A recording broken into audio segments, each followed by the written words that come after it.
O universo continua se expandindo. E aí a gente entra numa era chamada Era das Trevas, basicamente. Uau!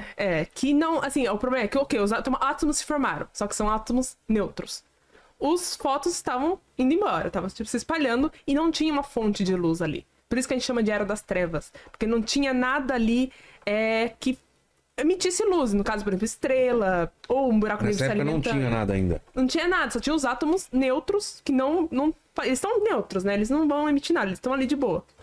E aí essa Era das Trevas é a era que, assim, o James Webb tá tentando estudar, né? Porque ali que a gente, no final dela, que tinha nuvens ali de hidrogênio neutro, que começou a colapsar e formar as primeiras estrelas. Aí as estrelas começaram a ionizar, que é a época da reionização que o Jaime falou. Começa a ionizar e a gente até observa tipo, alguns indícios disso.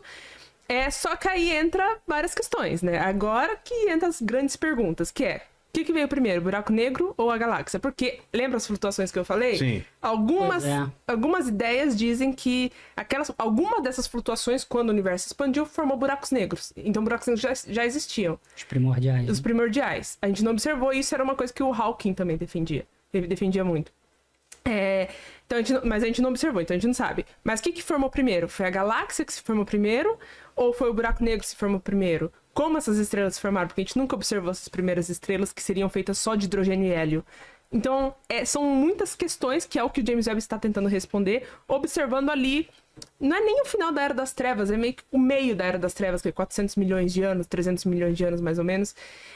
Observar o que está acontecendo. E aí entra a grande questão, assim, que o James Webb trouxe e bagunçou a astronomia. Porque a gente achava que, ok... Começou ali a se formar bonitinho, pequenininho, né? As galaxinhas pequenas, os buracos negros tudo pitidiquinho. Chega as primeiras observações do James Webb. Gigantes, as galáxias já estão gigantes, os buracos negros já estão gigantes. Foi o que o pessoal começou a falar. Falou, pera lá. Mas é o que ela já falou antes, que...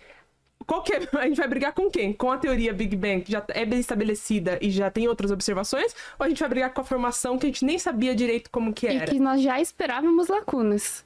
Todo pesquisador de qualquer área já sabe as lacunas que precisavam ser preenchidas. Então, por exemplo, eu mesmo estudando aglomerados globulares, eu sei que a teoria, principalmente em relação à presença de elementos químicos nesses lugares, a teoria que a gente tem atualmente não consegue explicar.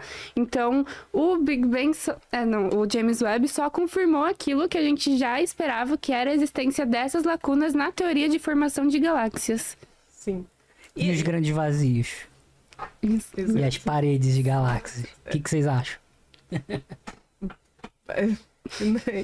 Não, porque é uma coisa realmente incrível. Porque no Big Bang a gente parte de dois princípios de homogeneidade e de isotropia, né? O universo é igual em todas as direções e em grande escala. Grande escala. E em qualquer ponto que você tiver, se você tiver em outras galáxias... Parece que tem diferença, mas se você ver a figura grande, tá bem espalhado. Isso. Teria que ser assim. É um princípio. É um princípio. Um princípio. Você parte desse princípio para começar a desenvolver todas as coisas subsequentes, né? É o princípio cosmológico. Isso. Só que a gente olha assim, não é bem assim. A gente olha, tem paredes gigantes de galáxia, tem um vazio para um lado. Então, talvez, aparentemente, parece que quando a gente aponta o telescópio nessa direção, é um pouco diferente de quando a gente aponta para cá. E aí a gente fica, mas não deveria ser. E aí, isso também é uma questão em aberto, entendeu? São coisas que desafiam, por exemplo, a teoria vigente. Mas isso tem até um motivo que uma das explicações é porque o sistema solar ele está localizado perto de uma parede, basicamente. Então a gente está localizado perto de um vazio, no caso. A gente está perto de um vazio, cara. É mesmo? É por isso que a gente sente esse vazio existencial de vez em quando. Então por um lado tem muita coisa, por outro tem um vazio. Um vazio. E então a gente tá bem na beiradinha. Tem até, eles fazem umas simulações computacionais e você vê, assim, realmente a gente tá, tipo, um vazio do lado e a gente aqui. Tipo, bem no pontinho, na parede, assim, olhando pro nada, assim. É como se a gente estivesse perto de um precipício, assim, olhando pro nada. E é curioso isso de, tipo, os vazios... Mas tem um nada e depois vai ter alguma coisa, na teoria. Na verdade, nem o nada tem, né? Como assim? Porque aí a gente tem as questões da densidade de energia no próprio vazio. Então, o vácuo seria a ausência de matéria e energia. Mas aí a gente tem o princípio de Heisenberg, onde a gente não consegue saber com precisão a posição. Breaking Bad. Exatamente. Então, Não consegue saber com precisão. com precisão a posição das partículas, de forma bem resumida. E aí, novamente falando das flutuações quânticas, que é basicamente uma escala muito pequena, a gente vai ter a todo momento partículas e antipartículas sendo criadas. E isso gera energia, porque elas estão se aniquilando ali a todo momento.